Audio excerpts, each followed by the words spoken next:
أعوذ بالله من الشيطان الرجيم بسم الله الرحمن الرحيم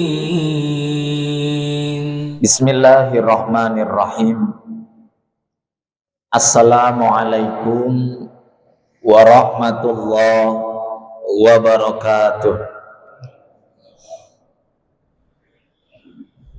Alhamdulillahilladzi kataba ala nafsihi rahmah wa arsala rasulan rahmatan lil alamin.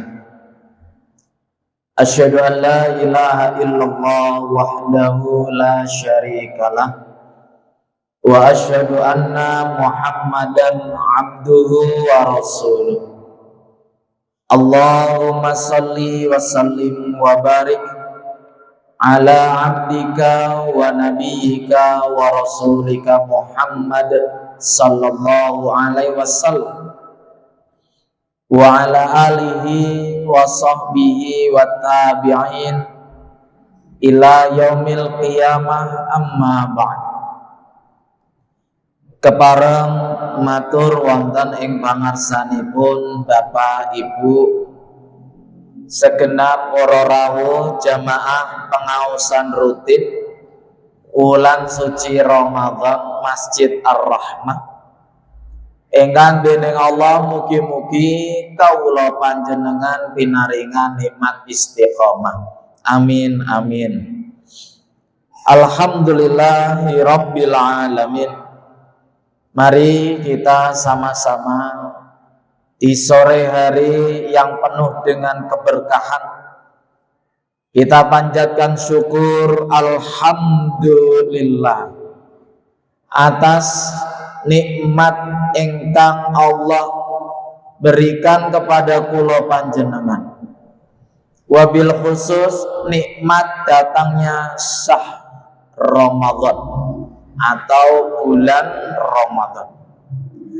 Mugi-mugi Ramadanipun ingkang Allah jadikan nikmat kula panjenengan dipun mentas dados pemenang di hari fitri tanggal 1 Syawal. Amin.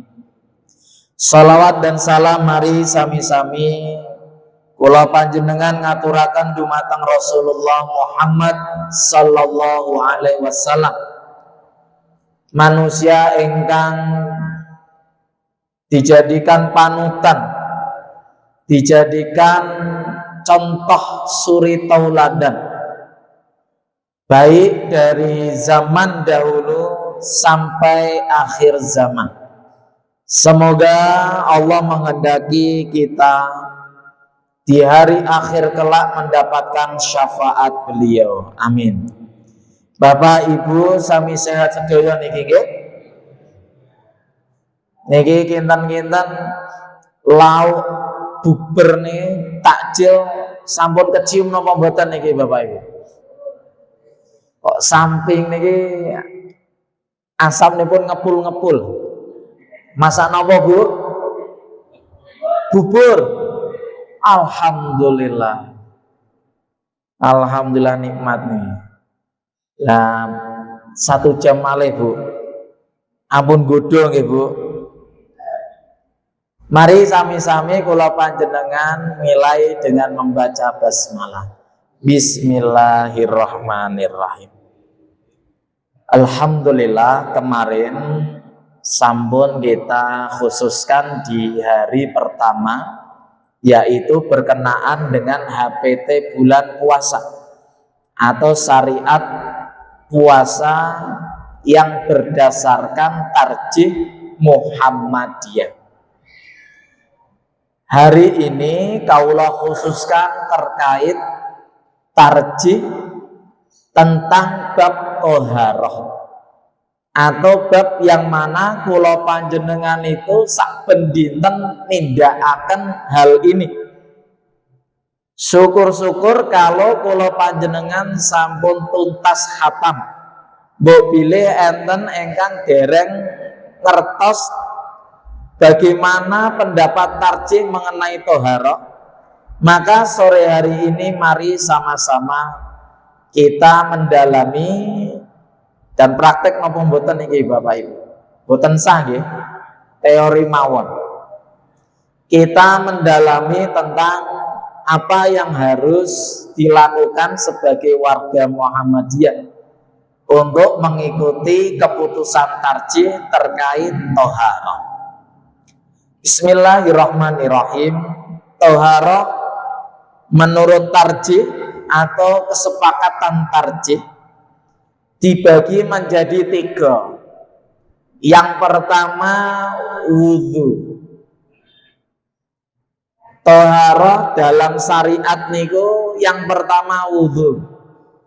Yang kedua itu jikalau tidak ada air wudhu maka diganti tayamum. Setelah wudhu dan tayamum ada toharoh yang ketiga, yaitu mandi besar. Ketiga ini adalah toharoh untuk syariat. Namun tarjih menambahkan satu lagi macam toharoh. Apa itu?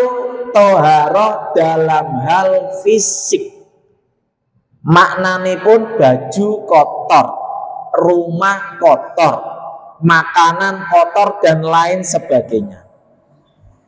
Maka kita akan mulai step 1, 2, 3, dan 4 bertahap. Step yang pertama kita harus mengetahui toharoh niku nopo. Toharoh niku bersuci. Dan sedaya kitab fikih, kalau sebut kitab tarjih niku kitab fikih. Untuk membahas hal seperti ini, tarjih niku fikih. Semua kitab yang mengandung di dalamnya praktek pelaksanaan ibadah, tanda kurung fikih, ini kok mesti mengawali dengan toharoh. Ulama-ulama sepakat kenapa harus diawali dengan toharoh, karena untuk memurnikan atau mensahkan ibadah itu harus melalui jalur bersuci terlebih dahulu. Maka kitab bersuci itu dijadikan kitab pertama atau bab pertama dari semua bab fikih. Karena pada dasarnya orang masuk Islam atau yang sudah beragama Islam niku yo seneng nek nene dianggap suci. Ramadan ini termasuk bulan apa? Bulan suci. Di dalamnya Allah ingin mensucikan atau menyucikan. Syariat Islam terdapat tujuan kesucian. Sehingga kitab fikih pasti di dalamnya diawali bab pertama, bab bersuci. Dan HPT ini pun himpunan putusan tarjih mengawali bab pertama setelah iman niku kitab toharoh. Toharoh yang pertama yang oleh tarjih dipraktekkan sebagai tuntunan niku toharoh wudhu. Wudhu niku ngagem napa Bapak Ibu? Toyo. Apa harus toyo mawon? Toyo ingkang suci. Toyo ingkang suci niku satu bentuknya, yang pertama tidak ada rasa. Maksudnya pun tidak tercampur apapun. Teh niku bersih, suci, tapi mboten saged menyucikan. Kopi suci, boleh diminum, tapi untuk wudhu angsal napa mboten? Tidak boleh. Maka unsur pertama dari wudhu niku adanya air yang bersih. Dan air ini bisa membersihkan. Nah, macam-macam toyo ingkang bersih napa mawon setunggal. Toyo ingkang medal saking padaranipun bumi. Toyo tuk mata air. Kalih toyo ingkang jatuh ke bumi, air hujan. Ingkang ketiga toyo ingkang mengalir, di dalamnya masuk sungai atau laut. Laut niku saged damel wudu napa mboten? Saged. Selanjutnya toyo ingkang kathah, air yang banyak. Dalam hal ini air yang banyak itu perbedaan pendapat ulama. Namun mayoritas sepakat, mayoritas berarti tidak semua, sepakat airnya paling tidak minimal 2 kulah. 2 kulah niku hitunganipun 60 cm panjangnya, lebarnya 60 cm, tingginya 60 cm. Kamar mandi Ar-Rahmah bak nipun ndak yo 60 kali 60 kali 60 Bapak. Saya ndak ngitung. Sepertinya belum. Kalau bak yang ditampung di kamar mandi masjid kok dereng cukup 2 kula, syarat bak ini bisa digunakan untuk wudu, toyone kudu bludak. Maka dialiri. Tarjih mengatakan keran niku boleh untuk digunakan wudhu, padahal belum 2 kulah. Kenapa keran diperbolehkan? Karena airnya mengalir. Inilah perbedaan pondok Muhammadiyah sama pondok sanesipun. Kadang ada pondok yang lain menghadirkan bak mandi besar, digunakan untuk wudhu sakabehane santrine. Tapi neten Darul Arkom utawi MBS tidak didapati bak besar, cukup dengan keran. Karena dengan air mengalir walaupun tidak 2 kula, cukup untuk menyucikan badan kita atau dipakai dengan wudhu. Niku yang pertama toyo. Dan bagaimana penggunaan toyo niku? Penggunaan toyo niku tidak boleh berlebih-lebihan. Rasulullah mengatakan dalam riwayat yang lain, sahabat melihat Rasul niku wudu tidak lebih dari 1 mud. 1 mud niku napa Bapak Ibu? Sak tangkapan 2 telapak tangan. Amit. Nah, niki toyo dipendet sak tangkapan. Niki saged damel wudu Rasul. Berarti air yang digunakan untuk wudu sangat sedikit. Lantas ada orang yang berpendapat, lah niku kan ning Arab toyone sithik. Lah nek ten Patean Masjid Ar-Rahmah bludak. Napa tetap ngagemi sakmene? Ya tetap. Niki sunnah. Sehingga tiang ingkang wudu kok ngepol ke keran, juwos, dianggep niku seger, tapi niku menyalahi sunnah. Sunnah nipun toyo ngitir, cukup membasahi telapak, boten nampung toyo, tapi membasahi telapak. Ngirit tak ngirit, ditulisi gede-gede, jangan mubazir, ngitir wae. Takmire ngirit bail, ini takmir sunnah. Karena dia tahu sunnah Rasul niku cukup wudu dengan air yang dikit. Kalau 1 mud ini diibaratkan itu 600 mililiter, berarti sak botol.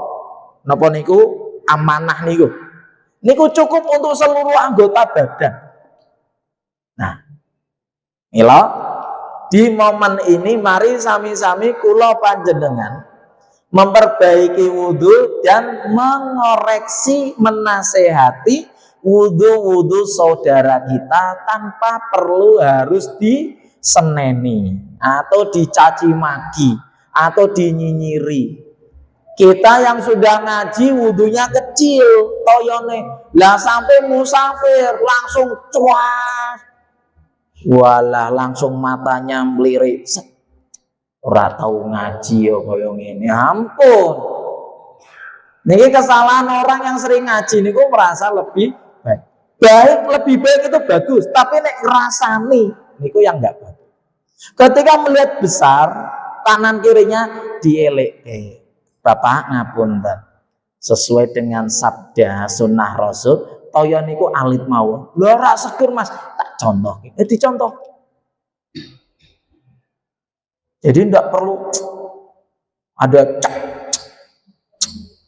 apalagi ketika wudhu jeblak-jeblak. Tapi mboten menasehati tapi mendeliki. Nah niku mboten sae. Yang hadir di pengajian memberitahu kepada yang tidak hadir di pengajian, sehingga sunnah Rasul tidak hilang. Selalu ada yang memberitahu dan menegakkan sunnah itu. Napa Bapak Ibu toyonipun kecil, ngitir mawon. Yang pertama dilakukan rukun dari wudhu ingkang dibasuh niku sekawan. Sesuai dengan surat Al-Maidah ayat 6. Yang pertama pasurya kula panjenengan, wajah. Yang kedua asto. Ketiga kepala masuk di dalamnya rambut.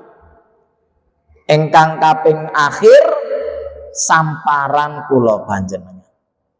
4 anggota ini hukumnya wajib.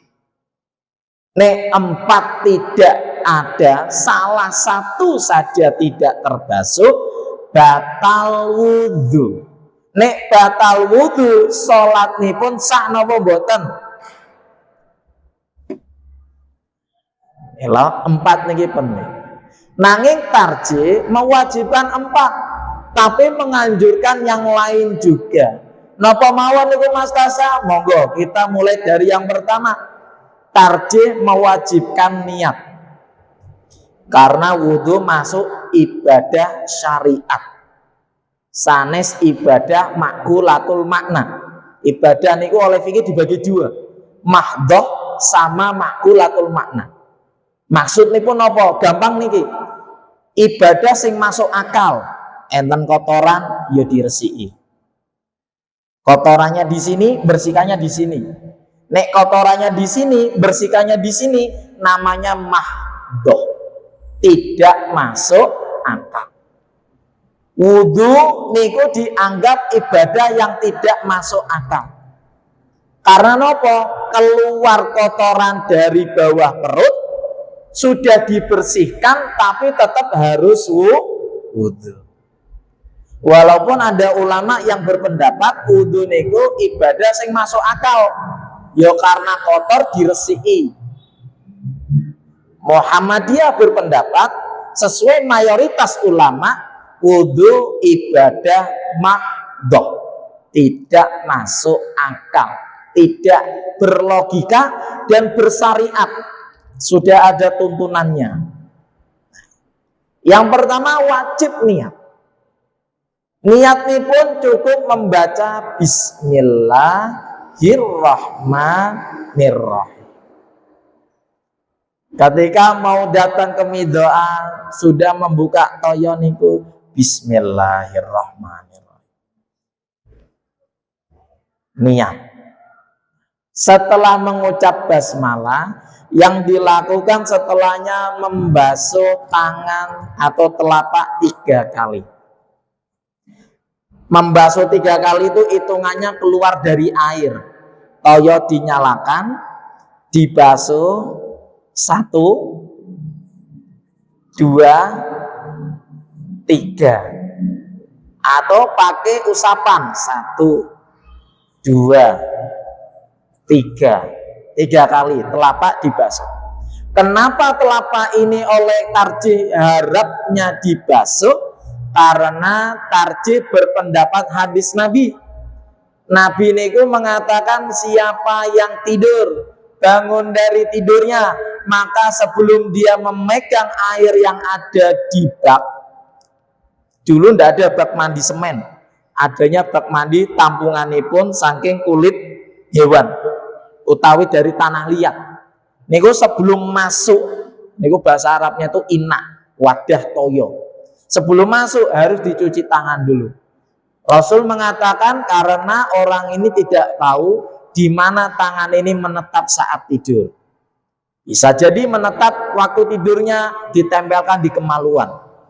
Bisa jadi terkena najis atau apapun, maka bangun tidur mau wudu, cuci tangan. Tarjih mengatakan, memutuskan sebelum wudu, setelah tidur atau tidak tidur, tetap diharapkan gosok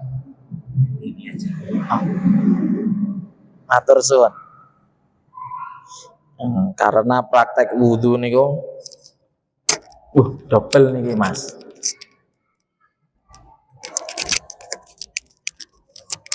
Bon. Sampun Pak, matur suwun. Karena praktek wudu jazakumullah. Saya enggak kepikiran ada mik seperti ini tadi. Kami di mana Pak tadi Pak? Basuh tangan. Basuh tangan Rasulullah tarjih Muhammadiyah, tidur tidak tidur diharapkan untuk membasuh tangan. Supaya tangan yang sudah dibersihkan ini bisa membersihkan anggota badan yang lain. Kalau tangan ini kotor, kok membersihkan anggota yang lain? Yo anggota yang lain tidak ikut bersih, malah ikut kotor.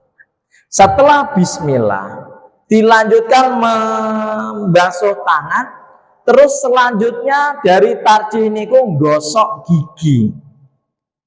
Pertanyaane, warga Muhammadiyah niku ngasto siwak napa Pepsodent kali sikat gigi napa mboten? Kan tidak selamanya memegang, maka boleh menggunakan jari tangan.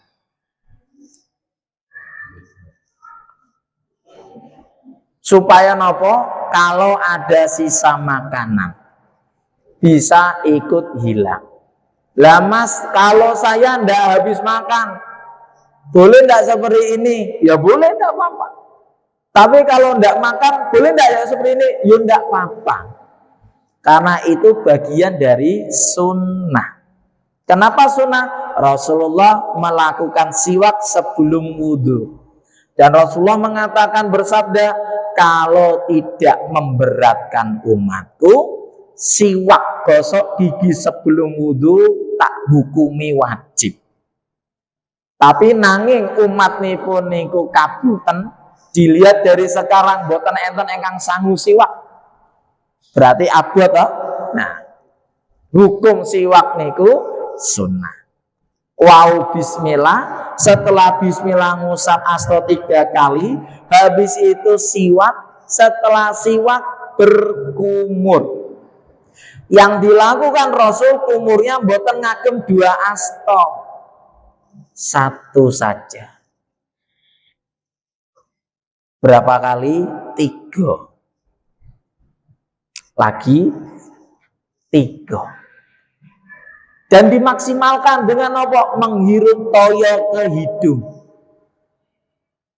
Ya niku ngirup niku nek boten kebiasaan, hirupan pertama pating celik hitam iki.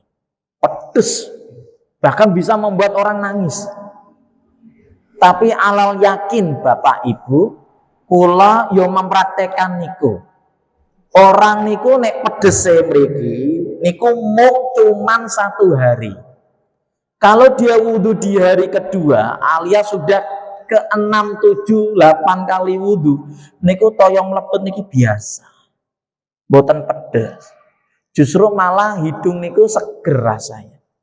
Dan alhamdulillah kula melakukan itu jarang pilek. Saya malah lupa kapan terakhir pilek. Bahkan ketika istri sama lare kula niku pilek batuk, alhamdulillah Allah tidak memberikan saya nikmat pilek. Amargi napa? Kebiasaan menghirup air ke hidung. Jadi kumur-kumur itu sekalian menghirup air. Matmadhah, kumur-kumur, bahasa Arabnya menghirup air ke hidung, istinsyaq. Basmalah.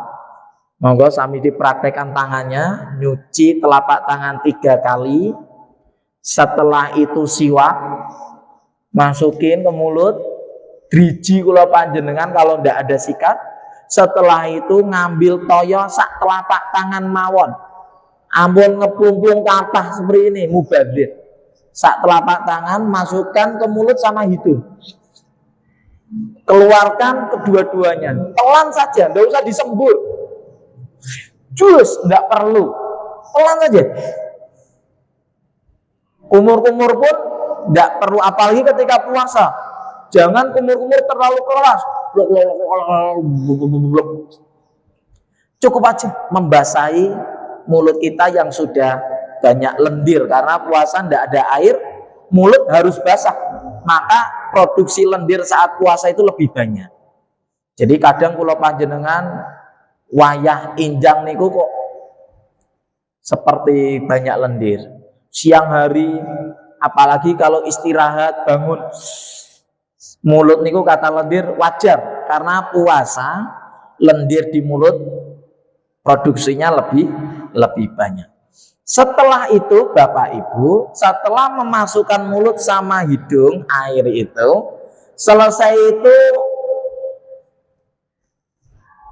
wajah pas surya kula panjenengan dan Muhammadiyah tarjih mengusap, menggosok setiap 4 anggota ini 3 kali. Tarjih memfatwakan setiap anggota badan 4 itu, muka, kepala, tangan, dan kaki niku 3 kali membasuh. Yang pertama muka. Bagaimana cara membasuh muka? Bapak Ibu masuk ke ayat Al-Maidah. Suratnya Al-Maidah ayat yang ke-6. Di situ tertulis waghsilu wujuhakum atau waghsilu wujuhakum. Artinya pun nopo? Waghsil dari kata-kata guslun. Guslun itu arti Indonesianya gosok, nyikat. Berarti nek membasuh muka niku kesalahan Indonesianya nulisnya bukan basuh tapi gosok muka. Orang kalau wudhu nek cuma dibasuh napa niku digebyur biur, itu tidak sah. Yang sah niku napa? Kulit telapak tangan nempel pasurya. Dan di sela-sela dari mata ini harus terbasuh atau tergosok. Karena ini oleh Rasul disebut ekornya dubur. Mata nyambung sama dubur. Artinya mata itu dekat dengan dubur. Bukan jarak, tapi sifat maknawinya. Maka ketika bangun tidur yang paling penting dibersihkan kelopak mata. Karena setan itu mengencingi di sini. Wudhu niku digosok sedoyo. Dan carane pun mboten nampung toyo. Telapak tangan dibasahi toyo. Basah mawon. Air baru dari tadi seperti ini, air baru basah, sedoyo muka dibasuh. Nah, cara membasuh setiap ulama enten prakteknya masing-masing. Kula ndak mau ngikuti 1, 2, 3. Sak karepe yang mau wudhu terserah panjenengan. Yang penting seluruh muka niki terbasuh. Jadi jenengan mulai dari jenggot rumiyin yo mboten napa-napa. Mulai dari batuk yo mboten napa-napa. Mulai dari samping ke tengah yo mboten napa-napa. Yang jelas napa? Jangan sampai telapak tangan ini lepas dari muka muka belum terbasuh sempurna. Jadi terserah jenengan gosok dari mana dulu.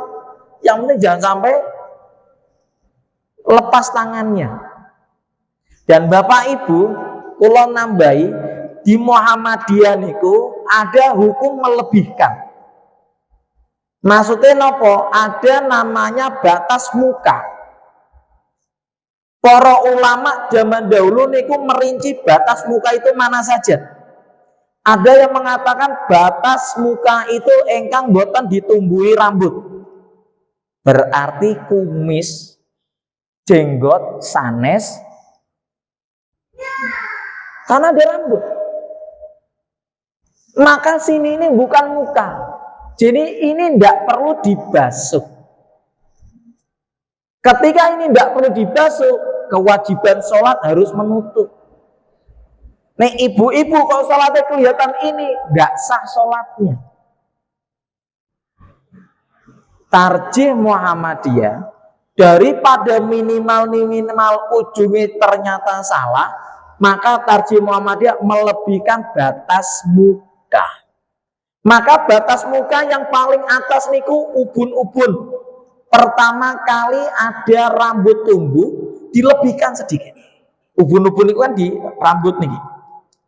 Lah Mas Tasa nek botak, alus nganti mburi. Nopo mukanya sampai belakang, yo boten. Tetap hitungannya rambut pertama dia tumbuh sebelum botak. Karena orang botak niku kan spesial. Ya kalau ya sebentar lagi sami senasib gitu. Karena keturunan. Niki pertama, yang di samping ketika ulama mengatakan godek jabang rambut niki, ini batas muka, Muhammadiyah enggak. Telinga adalah batas muka, sehingga kulit antara telinga sama godek niki muka harus kena basuh niki Bapak Ibu. Godek jamban rambut nih, nek ditarik sakit. Dulu saya punya guru, kalau kita salah sukanya narik ini. Niki enten kulit antara telinga sama jamban. Niki nek tarjih mengatakan ini muka. Jadi ini harus dibasuh. Dan jenggot, tempat tumbuhnya jenggot, niki muka. Dan ini harus dibasuh. Mazhabnya, manhajnya tarjih melebihkan yang minimal. Sehingga muka ini diperbesar lagi untuk mengwanti-wanti atau bersikap hati-hati. Dan Rasulullah katakan dalam hadis bahwasanya kelak di akhirat kalian akan bercahaya atas apa yang telah kalian lakukan dengan air wudhu. Maka kita ingin yang bercahaya lebih dari anggota wudhu. Tapi jangan diartikan frontal, diartikan bebas liberal. Oh berarti wudhu ini saawak weh. Ben kabeh bercahaya. Nah, ini juga tidak benar. Melebihkan tapi jangan keterlaluan. Oke? Niki muka, berarti muka dibasuh. Kaping pinten 3. Basuhan pertama sempurna niki yang wajib. 2, 3 itu sunnah. Tapi kalau basuhan pertama kok belum sempurna, lagi basuh gini, tasa apa? Lepas.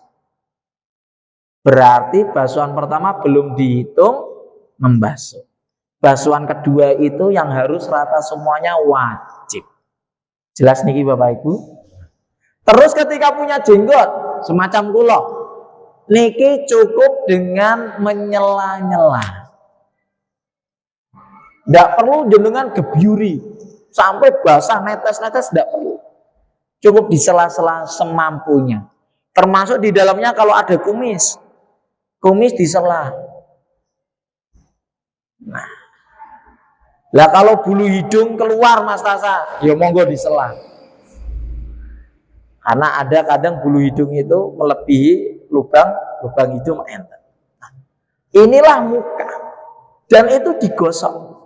Sanes piung ini salah. Tidak betul. Karena dalam Al-Quran itu faksil itu gosok. Apalagi Imam Syafi'i lebih kejam lagi. Imam Syafi'i itu mengatakan siapa sing ora gosok satu titik di bagian badan yang wajib digosok tidak sah wudunya. Satu titik. Ini Imam Syafi'i. Niki muka.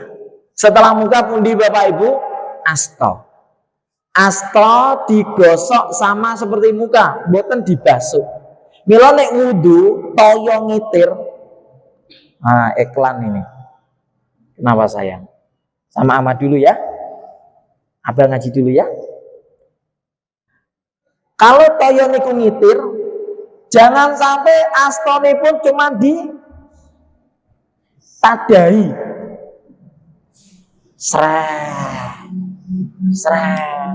Orang malam ngitir, kanan kiri ini kecipratan.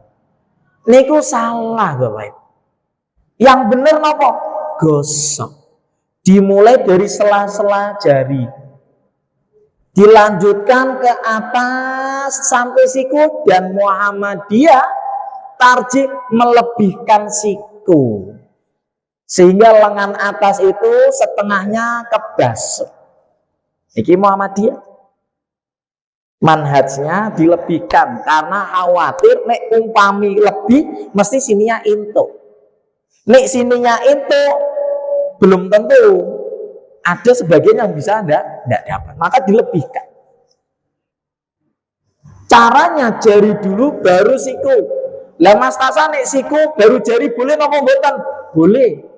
Tapi afdolnya jari dulu ilal marafiq ke siku. Berapa kali Bapak Ibu? 3. Dan kesalahan dari membasuh atau menggosok tangan itu 3 kalinya bolak-balik.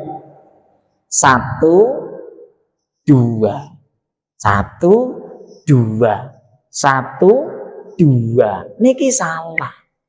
Yang benar 1 selesai, 1 lagi, 1 lagi. Jadi tangan kanan itu 3 kali. Setelah itu baru kiri 3. Ampun.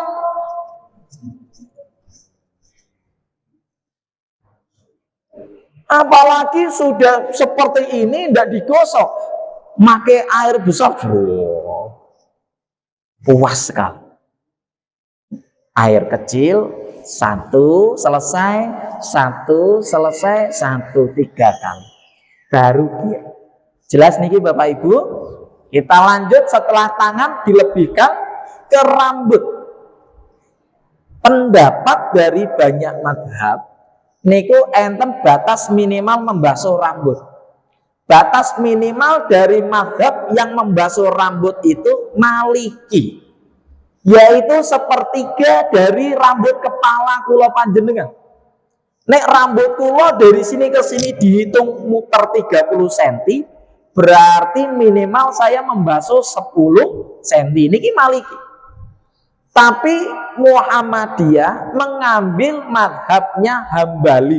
Napa niku? Sakabehane rambut. Jadi toyo sekali lagi mboten ditampung. Mong asta ganti toyo mawon.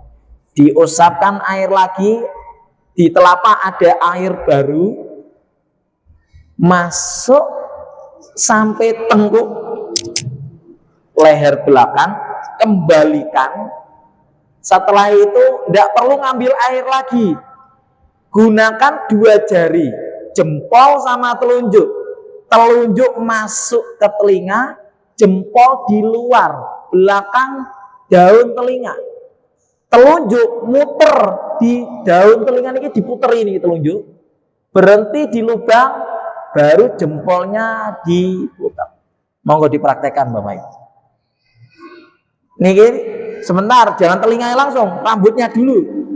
1, 2, 3 rambut sampai belakang, kembali lagi ke depan. Setelah itu masih dengan tangan yang sama, airnya nggak perlu diganti. Masukkan telunjuk ini muter daun dalam, berhenti di lubang, jempolnya. Nah, Untuk rambut cukup 1 kali boleh, 3 kali sunnah. Lah sakniki ibu-ibu, nek bapak jelas. Nah nek ibu-ibu pripun Mas Tas? Ibu-ibu nek rambutnya panjang sampai punggung, apakah harus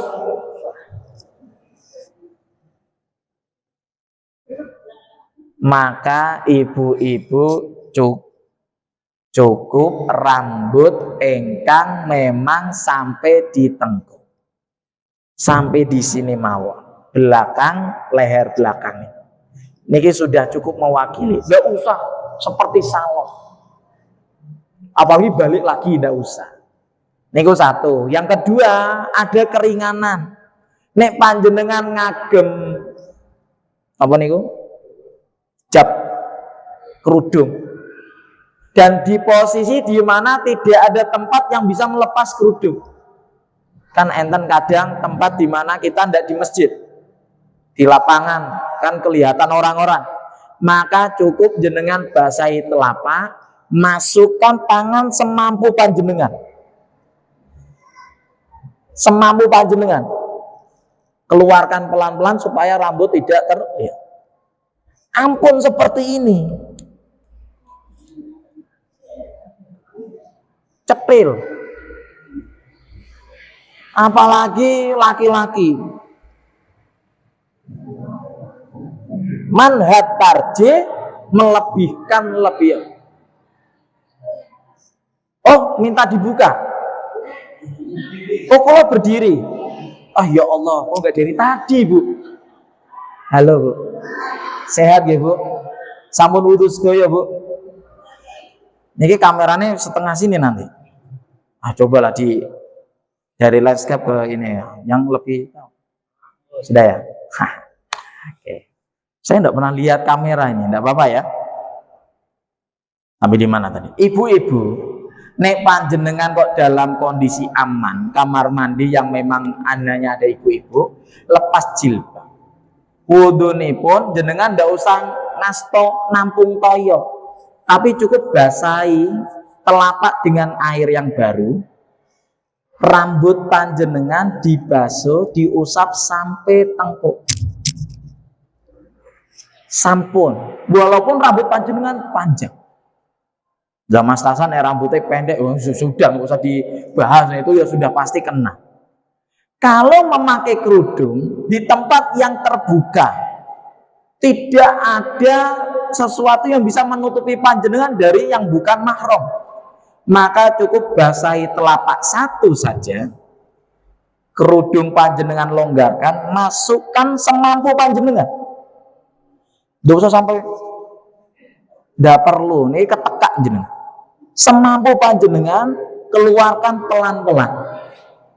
Sudah cukup. Telinga tidak menjadi kewajiban. Telinga niku sunnah. Jelas niki nggih, Ibu? Sakniki anggota terakhir.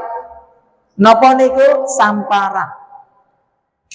Ketika rambut ini diusap, muka tangan digosok, samparan bagaimana? Dua versi, satu boleh diusap, satu digosok. Manhaj Muhammadiyah wajib digosok. Berarti wudhunya harus angkat kaki kalau ada tempat duduk lebih nyaman. Tapi kalau nggak ada, panjenengan nok sampun sepuh, nggak kuat satu kaki, boleh pegangan tembok. Napa pegangan keran, pelan-pelan. Ini pentingnya kita memiliki tempat duduk di tempat wudhu untuk memfasilitasi sinten ibu-ibu, bapak-bapak ingkang sampun sepuh. Karena penting itu. Dan yang duduk di sana yang sudah tidak mampu, jangan saya yang duduk. Saya masih mampu, ya berdiri satu kaki sambil membersihkan. Apa yang dibersihkan? Sela-sela kaki dulu, Bapak. Kebanyakan orang wudhu niku telapak kaki nggak dibersihin. Padahal ini juga harus dibersihkan.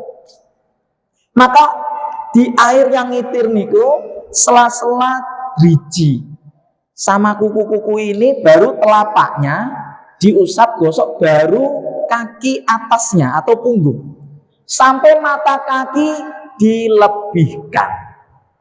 Manhajnya tarjih dilebihkan, berarti paling tidak 10 cm di atas mata kaki. Untuk apa? Berhati-hati. Berapa kali niki Bapak Ibu? 3. Dan sami dengan tangan, nik 3 niku kanan, ya kanan rumiyin 3 kali. Setelah itu baru kiri 3 kali. Jangan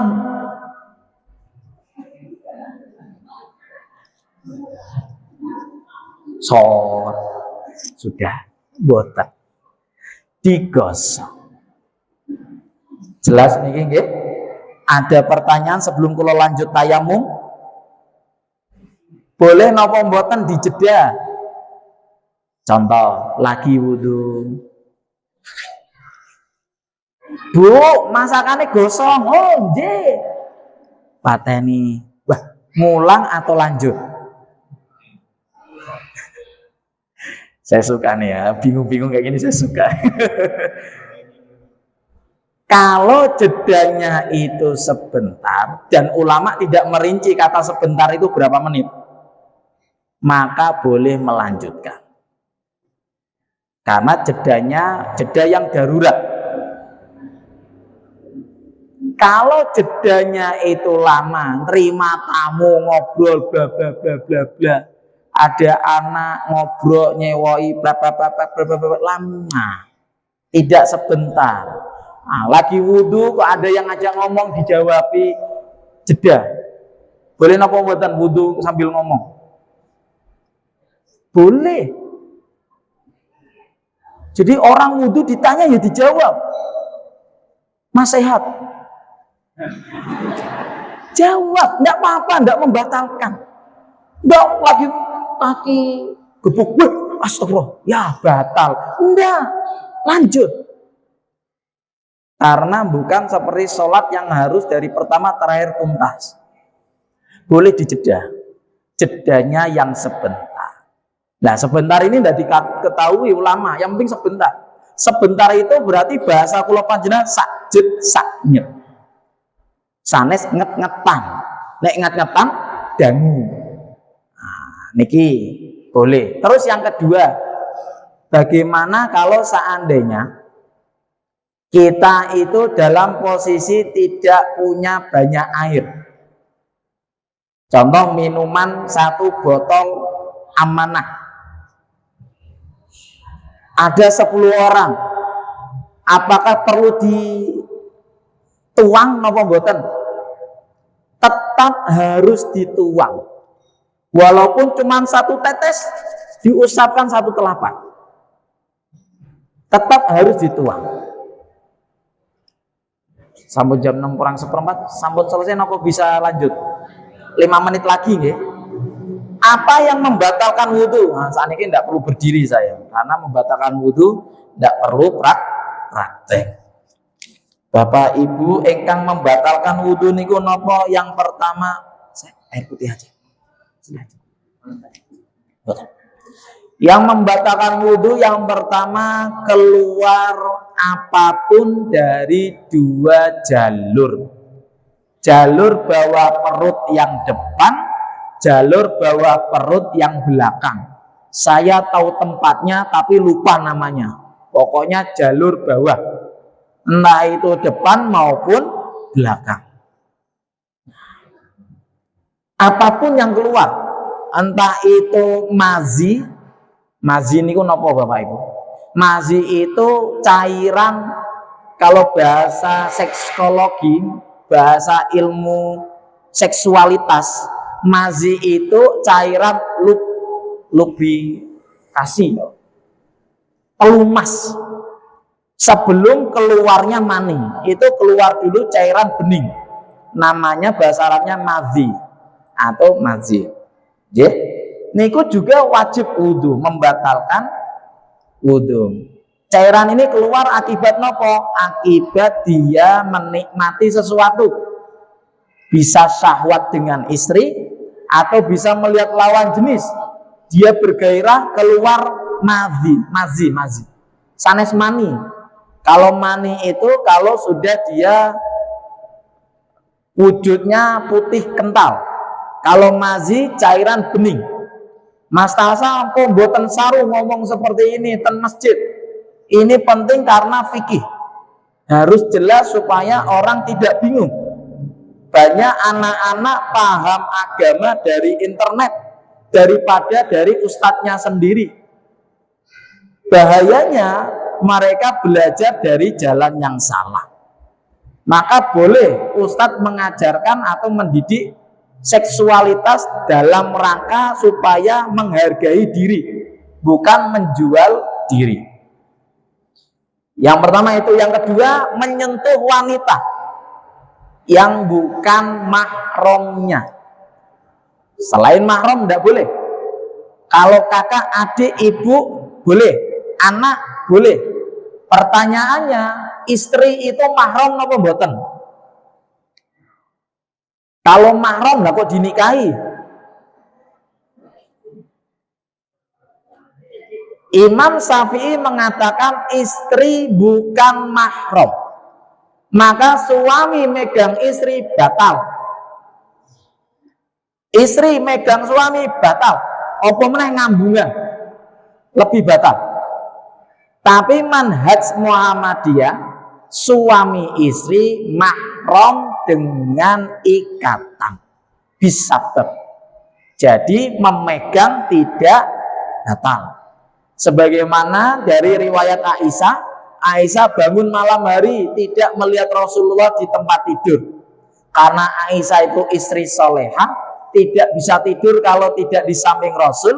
Aisyah jalan mendekati Rasul di tempat sholatnya Rasul. Aisyah tidur di samping Rasul, kaki Aisyah nyentuh kaki Rasul. Niki sholat malamnya Rasul. Jadi kakinya Aisyah, ibunda kita, nyentuh kakinya Rasul ketika sholat dan Rasul tidak wudhu. Selanjutnya yaitu ketika dia memegang kemaluannya sendiri. Ya kemaluan orang lain pasti ya batal. Kemaluan sendiri itu batal kalau tanpa ada penghalang. Nek ada penghalang sarung, celana luar atau celana dalam, itu tidak batal. Tapi nek memegang langsung macet, kroso kulit sama kulit, batal.